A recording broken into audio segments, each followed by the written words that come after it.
പാലക്കാട് സ്വകാര്യ ബ്രൂവറി കമ്പനിക്ക് നൽകിയിരിക്കുന്ന അനുമതി എത്രയും വേഗം സർക്കാർ പിൻവലിക്കണമെന്ന KCBC മദ്യവിരുദ്ധ സമിതി. കുറ്റകൃത്യങ്ങൾ പെരുകുന്നതുപോലെ മദ്യശാലകൾ പെരുകുകയാണ്. സർക്കാർ മദ്യപരുടെ ബലഹീനതയെ ചൂഷണം ചെയ്യുന്നു.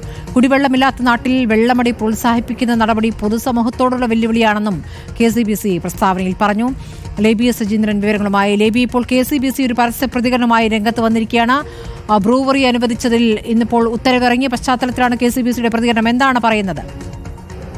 സ്മൃതി, KCBC മദ്യവിരുദ്ധ സമിതിയാണ് ഇത്തരത്തിലൊരു കർക്കശ നിലപാടുമായി ഇപ്പോൾ രംഗത്ത് വന്നിരിക്കുന്നത്. പാലക്കാട് സ്വകാര്യ ബ്രൂവറി കമ്പനിക്ക് നൽകിയിരിക്കുന്ന അനുമതി ഏറ്റവും പെട്ടെന്ന് പിൻവലിക്കണമെന്നാണ് സർക്കാരിനോട് KCBC മദ്യവിരുദ്ധ സമിതി ആവശ്യപ്പെടുന്നത്.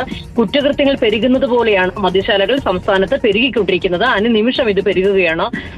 സർക്കാർ മദ്യപരുടെ ബലഹീനതയെ ചൂഷണം ചെയ്തുകൊണ്ടാണ് ഇത്തരത്തിൽ മുന്നോട്ട് പോകുന്നത്. കുടിവെള്ളമില്ലാത്ത നാട്ടിൽ വെള്ളമടി പ്രോത്സാഹിപ്പിക്കപ്പെടുന്ന ഒരു സാഹചര്യമാണ് ഉള്ളത്. പൊതുസമൂഹത്തോടുള്ള വെല്ലുവിളിയായി തന്നെ വേണം ഇതിനെ കണക്കാക്കാൻ. സർക്കാർ മനുഷ്യന്റെ മദ്യാസക്തി എന്ന ബലഹീനതയെ ചൂഷണം ചെയ്തുകൊണ്ടിരിക്കുകയാണ്. വോട്ട് ചെയ്യാൻ ഇക്കണക്കിന് പോയിട്ടുണ്ടെങ്കിൽ സ്വബോധമുള്ളവർ ശേഷിക്കില്ല എന്നുള്ള കുറ്റപ്പെടുത്തലും ഇതിലുണ്ട്.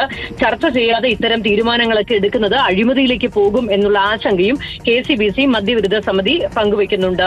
ഇതൊരു പൊതു പരിപാടിയിലാണ് സ്മൃതി ഈ അഭിപ്രായ പ്രകടനം KCBC മദ്യവിരുദ്ധ സമിതി കൈക്കൊണ്ടത്. അതിൽ ചെയർമാൻ ബിഷപ്പ് യുഹാനോൻ മാർ തെയോഡോഷ്യസ് അധ്യക്ഷത വഹിച്ച ചടങ്ങിലായിരുന്നു ഇതിന്റെ ഇങ്ങനത്തെ ഒരു പ്രഖ്യാപനം വന്നത്. അത് ഒരു ഔദ്യോഗിക പ്രഖ്യാപനം എന്നുള്ള രീതിയിൽ ഇന്ന് വാർത്താക്കുറിപ്പായി KCBC മദ്യവിരുദ്ധ സമിതി ഇറക്കുകയായിരുന്നു.